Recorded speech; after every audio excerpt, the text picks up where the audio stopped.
এখন তো নিষেধাজ্ঞা চলছে, নিষেধাজ্ঞার মধ্যে তো চুরি করে ইলিশ খাওয়া যাবে না। ঐতিহ্য ধরে রাখবো, কিন্তু ঐতিহ্য ধরে রাখতে চাই যদি ঐতিহ্যই হারিয়ে ফেলে তাহলে তো হবে না। মেলায় বিভিন্ন ধরনের স্টল বসেছে, আমাদের ফ্যাকাল্টিরা, সাধারণ স্টুডেন্ট বিভিন্ন ক্লাব থেকে স্টল দিয়েছে, ফুড স্টল রয়েছে।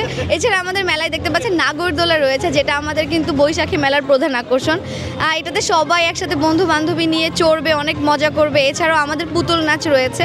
বাঙালির ঐতিহ্য যে ধরে রাখার ব্যাপারটা, ওইটা কিন্তু আমরা এখানে ধরে রাখছি বাঙালির ঐতিহ্য। আচ্ছা, আমরা তো ধরেন সবাই এখন আস্তে আস্তে কি হচ্ছে, আরবানাইজেশন হয়ে যাচ্ছে, সবাই হচ্ছে শহরের দিকে চলে আসছে। তো গ্রামের যে ঐতিহ্য, বাঙালির যে প্রধান ঐতিহ্য, সেগুলো কিন্তু আস্তে আস্তে হারিয়ে যাচ্ছে। সেই ঐতিহ্যকে ধরে রাখার জন্য নতুন প্রজন্ম যাতে সেই পুরানো ঐতিহ্য ফিরে পায়, এই জন্য কিন্তু আমরা এই মেলার আয়োজন করেছি ইউনিভার্সিটির পক্ষ থেকে। আমরা এবার রিয়েলাইজ করেছি যে আসলে হালখাতার যদি কোনো ব্যবস্থা করা যেত, সবাইকে মিষ্টি বিতরণ করে খুবই ভালো হতো। আশা করছি পরবর্তী বছরে যে আমরা হয়তো এটা শুরু করবো। বিকজ এইবার আমরা সবাই আলোচনা করছিলাম যে হালখাতার যদি কোনো একটা ব্যবস্থা করা যেত, ক্লাবেরও যদি নতুন একটা খাতা খুলে আমরা সবাইকে মিষ্টি বিতরণ করতে পারতাম, আমাদের খুবই ভালো লাগতো। পরবর্তীতে হয়তো বা আমরা সব কিছু, এই যে মেলার কিন্তু একটা নতুন খাতা খুলে আমরা মেলার সব কিছু হিসাব সব কিছু করে থাকি। তো হয়তো বা ওই নতুন খাতা খোলার মধ্য দিয়ে আমরা বাংলা নববর্ষ শুরু করে সবাইকে মিষ্টি বিতরণ করে হালখাতা শুরু করব।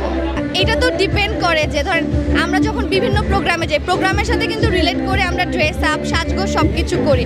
এখন ইউনিভার্সিটি আসলে তো ধরেন প্রত্যেকদিন বাঙালি ড্রেস শাড়ি পরে আসা তো সম্ভব না। আমরা কিন্তু চর্চা করি, আমাদের মনের মধ্যে সবসময় বাঙালি ঐতিহ্য রয়েছে, কিন্তু সবসময় বাহ্যিকভাবে প্রকাশ করা সম্ভব নয়। ওয়েস্টার্ন ড্রেস পরলেই যে ওয়েস্টার্ন কালচার ফলো করে, ব্যাপারটা এরকম না।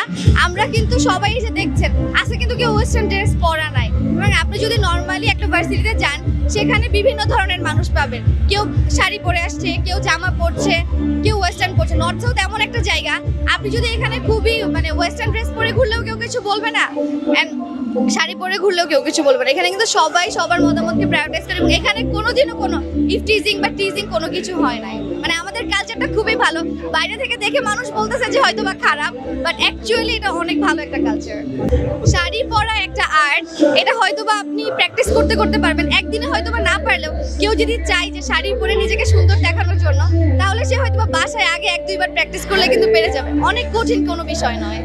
নববর্ষের সঙ্গে পান্তা ইলিশ গত বছর পর্যন্ত খুবই হাইলাইটেড ছিল, আমি নিজেও কয়েকবার খেয়েছি। কিন্তু এই বছর কিন্তু আমরা পান্তা ইলিশকে হাইলাইট করছি না, কারণ এখন কিন্তু ইলিশের প্রজননের সময়, আমাদেরকে ইলিশ রক্ষা করতে হবে। এই জন্য আমরা আমাদের মেলায় কোথাও কেউ ইলিশ বিক্রি করছি না, পান্তা ভাত বিক্রি করছি, বাট ইলিশ একদমই নট অ্যালাউড। আমরা হচ্ছে ঐতিহ্য ধরে রাখবো, কিন্তু ঐতিহ্য ধরে রাখতে চাই যদি ঐতিহ্যই হারিয়ে ফেলে তাহলে তো হবে না।